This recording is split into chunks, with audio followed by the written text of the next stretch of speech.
A foggy day in London town. Hiya! Today's vlog is going to be all about, as you might have guessed, tea. I wanted to share with you some of the tea products that I really like, as well as perhaps rescue you from some products in the tea category that I've tried that I didn't really like. I will also share with you a couple of items that are not tea related but are in the hot drink category that you guys might like also. Just as a little note, this is a vlog that will focus on products you can get in the US but also products that you can buy in the UK. But don't be worried if you're in the US and you think you might not be able to get a hold of some of the UK products. Doing a simple Google search or looking on eBay should be able to help you locate some of the products that I've talked about that are UK based.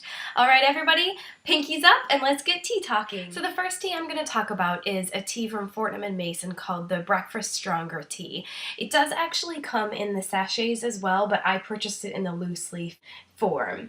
I really do like this, although it is a little bit of a splurge. I believe it was 6 to 10 pounds for this canister, which you can see is kind of a pretty good size. It does last a long time. I've had this since December and I have used it quite a number of times, and it still, you know, isn't even about halfway used. So you do get a lot out of it, but it is a little bit more of a splurge. It's a really nice everyday sort of flavor. I would say that I would use it either for everyday or for if you had some company over and you really wanted a nice sort of strong yet tasty and flavorful tea. So I would definitely recommend this one to anyone looking for a nice, maybe slightly more expensive tea. The next tea I'm going to talk about is good old Tetley, and it is the British blend, and it comes with a whopping 80 tea sachets in it. So you really get a lot for your money, as this one is quite affordable. It's only about $2 to $4 at the store. Just comes with the normal tea sachets. It's a really nice mild flavor, and I like to even sometimes mix it with cinnamon and nutmeg, especially depending on the year. If it's autumn time, it's nice to give it a little bit of a spicier flavor. And you really do get a lot for your money since you get 80, as I mentioned in the pack. So this is a good everyday one.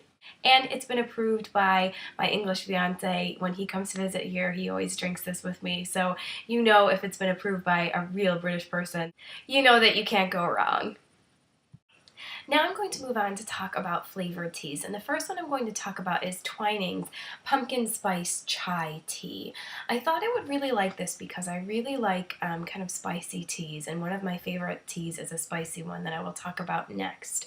But this one just really didn't do it for me. It said it was supposed to be kind of an autumn flavor, which I usually love. I love the Starbucks pumpkin spice latte, but this one just didn't do it for me. It almost tastes earthy and kind of planty, and it's like soil. It's not really very nice at all. So I wouldn't recommend this one to anyone, but if you really wanted to test it out, you could, but I would say it definitely doesn't meet the expectations of what the ingredients and the description is as listed on the box. So you can try this one at your own risk. The next one I'm going to talk about is one that I love, and it is the Tazo Organic Chai Spiced Black Tea. I don't have a sample to show you because I actually have had all of them that were in the box that I bought last, and I'm trying to use up some of the tea that I've already bought while I was living abroad. So I brought all that back with me, and I want to try and use it up before I buy anything else. This one is really my favorite. I've used it for years now. It's lovely with any type of milk. Sometimes even I'll put a little bit of half and half in with it instead of using traditional milk. And it's really nice. It's a very sort of warm, sweet, and a little bit spicy tasting. It kind of has that autumn sort of taste that I was hoping to get from the last product that I talked about. But I will always stick with this one. It's excellent. It's, if you are sort of a spicy tea drinker, you'll really like this one. So I would recommend it. And I would also say that the concentrate version of the chai from Tazo is actually really good as well. The only sticking point with that one is that you can make it, I believe, hot or cold, but you have to use it up within a certain amount of time. And it does actually come in kind of a tall container, sort of about that size and that size. And it would be really tasty, but you'd have to use it up within a certain amount of time. The next tea I'm going to talk about is another one I didn't really like that much, and I was very disappointed because I love Harrods and I just wanted to love this, but it didn't do it for me. It was the Harrods Spiced White Tea. Sorry, there's a little bit of a glare there, but you can see a little bit closer now. I do love the packaging. I just didn't love the product inside. I thought I would. I haven't actually tried white tea ever before, but I liked the ingredients that were in it, which I'll read some of those out to you. It was white tea, cinnamon, blackberry leaves, orange blossom, clove buds, ginger, cardamom seed, cinnamon flavoring, safflower, and then it had vanilla, natural orange, Christmas cookie, ginger, and natural clove oil. So I really did want to love this one because I love all of those ingredients, but it just smells a bit earthy, like the Twinings pumpkin taste that I had that I didn't like. And unfortunately, it just didn't work out for me. But if you do like white teas and you don't mind if it's a bit more kind of plant-like tasting, I wish I could really describe it better than that, but it's just very potent. If you have a look there, you can see the inside, and this one is a loose tea, as you can see again. I just wanted to love it, but I didn't. So if you guys wanted to try this one, it is only available at Harrods at Christmas, but it is a nice one if that's the kind of taste you're into and you don't mind that. I just think for me, it wasn't really sort of sweet enough for me, and that's what I thought it was going to taste like, so I was a bit disappointed. So better luck next time with Harrods, I think. The next one I'm going to talk about is a Fortnum and Mason tea again that is also loose, and it is the Christmas Banquet tea. And it comes in this lovely sort of vintagey, very British inspired tin. And I really loved it. You do get a lot of it for the money. I believe this was kind of £8 to £10 in England at the Fortnum and Mason store. You can see the inside, you can see all the little anise stars in there, and it's a really lovely taste.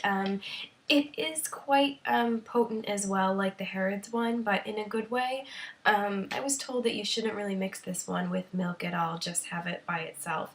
And I'll tell you, some of the ingredients are black tea, star anise, whole cloves, safflower petals, mulled wine flavoring.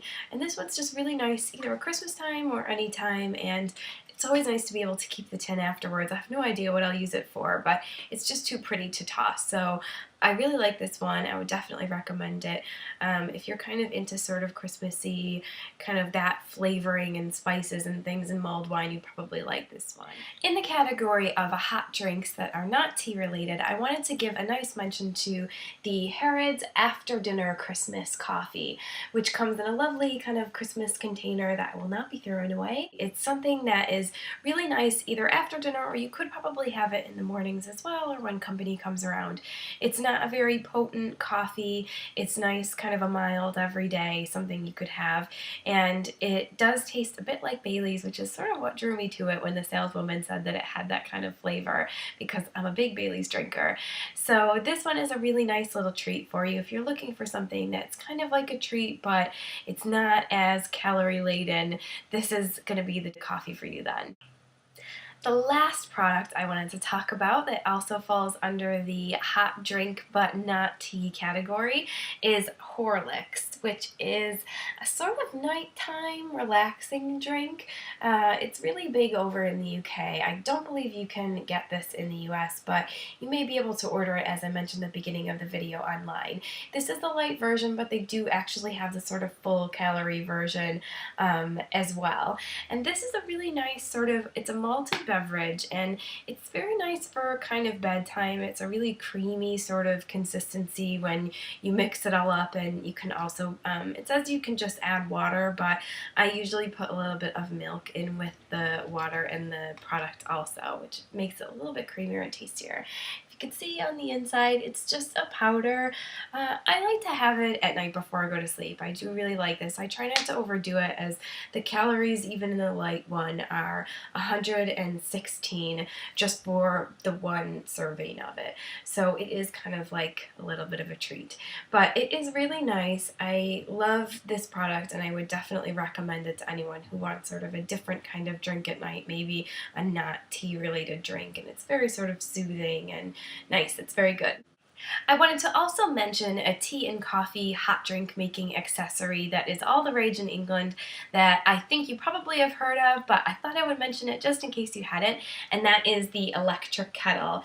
This bad boy would be plopped on top of a little stand, which I don't have to show you here because it's downstairs plugged in, and you would fill up your water in there just at the top, and then you would pop it on the stand and hit that, and then a little red button will illuminate there, and it'll boil in about 5 minutes. So it's much quicker and more efficient than trying to actually get the old traditional kettle out and put it on the stove.